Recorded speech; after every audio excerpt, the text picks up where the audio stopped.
السلام عليكم ورحمة الله وبركاته، يا رب تكونوا بخير.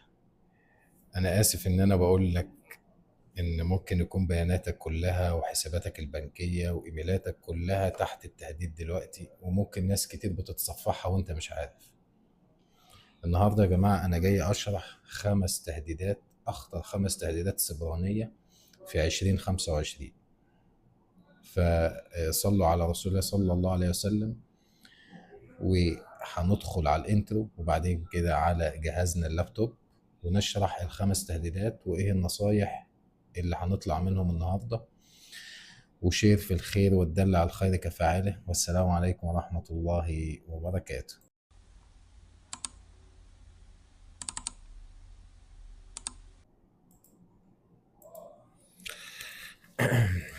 بسم الله الرحمن الرحيم، والصلاة والسلام على رسول الله صلى الله عليه وسلم.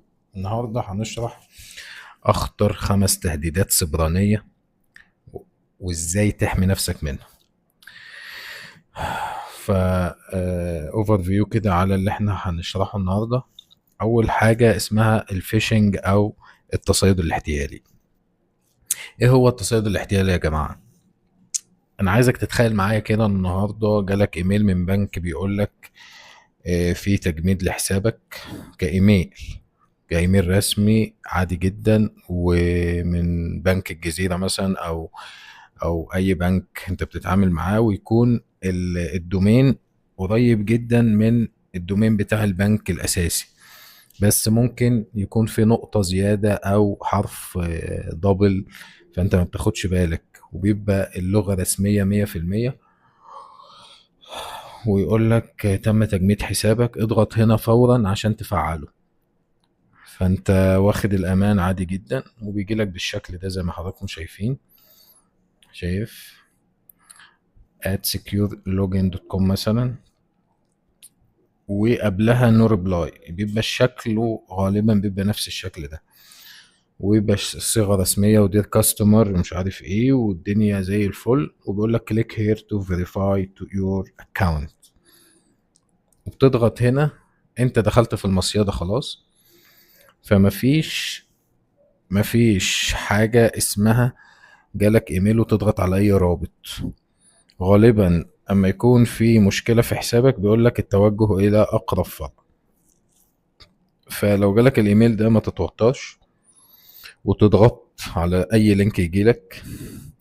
ده فخ جالك اسمه فيشنج او التصيد الاحتيالي زي ما وضحت لحضراتكم.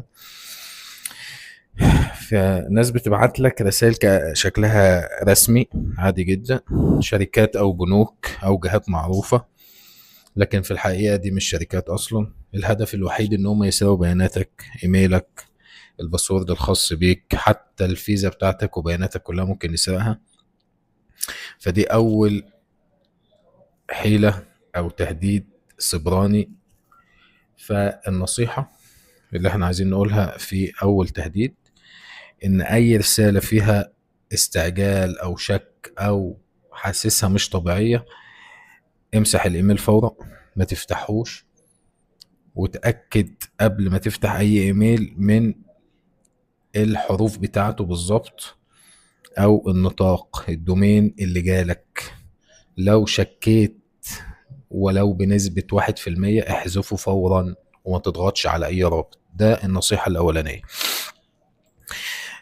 التهديد التاني اسمه رانسوم وير او برامج الفدية. الهجمات دي بيسيبك مش عارف تفتح ولا ملف من ملفاتك اصلا، فيجي لك هجمة من الهجمات يقول لك ملفاتك كلها اتقفلت.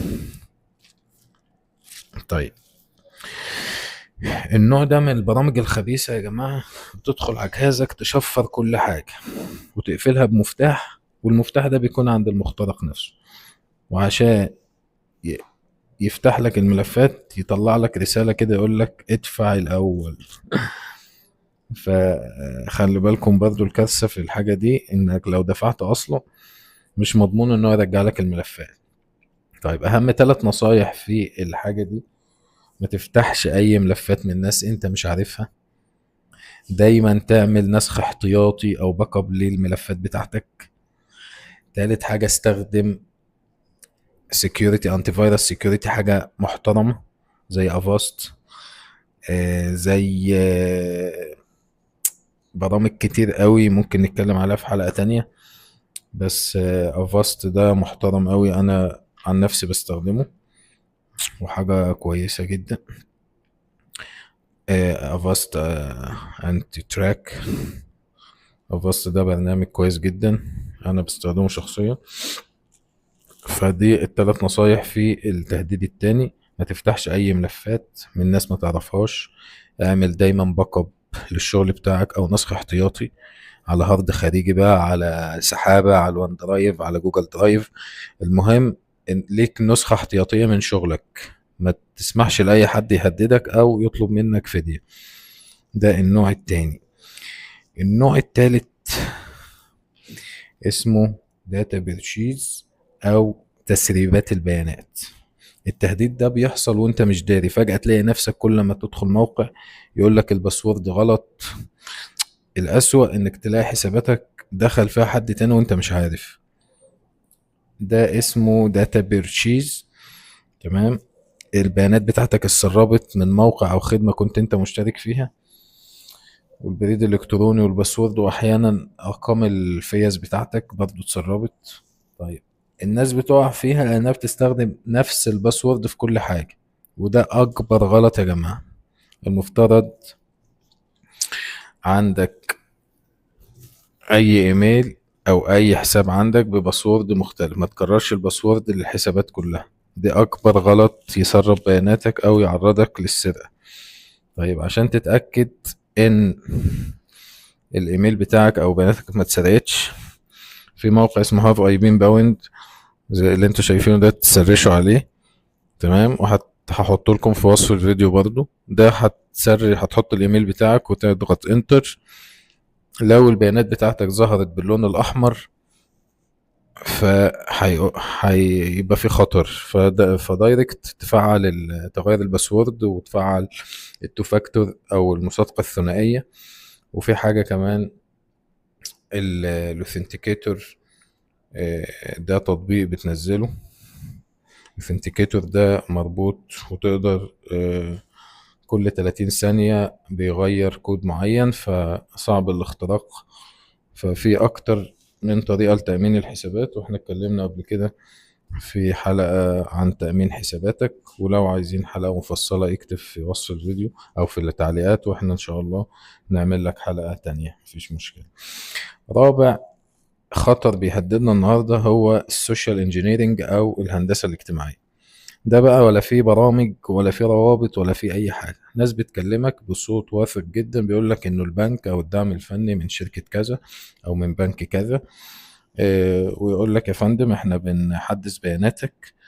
فده اخطر نوع، واذكى شخص ممكن يتكلم معاك ويهاجمك وانت تسلمه بياناتك زي الباشا كده وانت مش داري ايه اللي بيحصل من وراك. الناس بتقع في الخطر ده لانك هيقول لك هيجي لك او تي بي يا فندم دلوقتي على الخط بتاعك فممكن تسلمه لنا. فاول ما تديله الاو تي بي ممكن يسحب، مثلا لو اتكلم على الواتساب يسحب لك الواتساب دلوقتي، يقول لك ملين الارقام على الفيزا بتاعتك، اول 14 رقم او الارقام الخارجيه او الثلاث ارقام اللي في ظهر الشاشه، في ظهر الفيزا، فيسحب رصيدك وانت قاعد. فالنصيحة في التهديد ده، أي جهة رسمية عمرها ما هتطلب منك معلومات حساسة على تليفون أو رسالة. هيقول لك زور في موقعنا، هيطلع لك هيجي لك رسالة زور أقرب فرع لينا. فيعني محدش هيطلب منك إنك تديلهم بياناتك عن طريق تليفون أو رسالة. تمام. خامس تهديد النهاردة معانا وننصح بيه اللي هو الويك باسورد.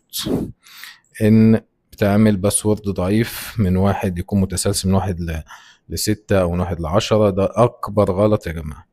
لازم تعمل كلمات مرور صعب كسرها.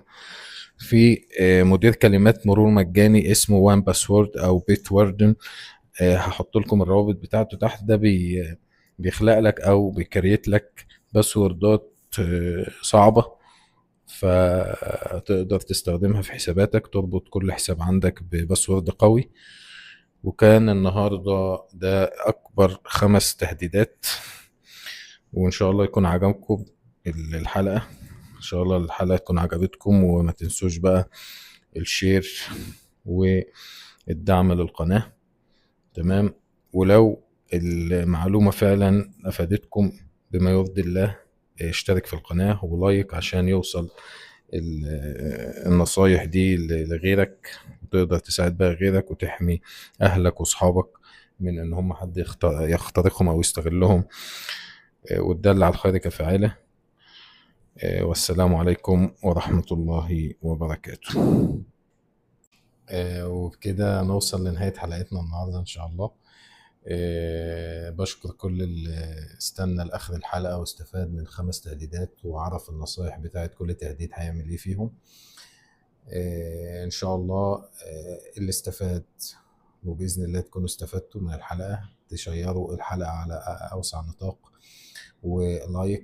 لايك في الخير، والدل على الخير كفاعله. وما تنسوش الاشتراك في القناة يا جماعة، الاشتراك في القناة عشان نتحفز وبإذن الله ونتشجع ونعمل لكم حاجات أقوى من كده بكتير بإذن الله.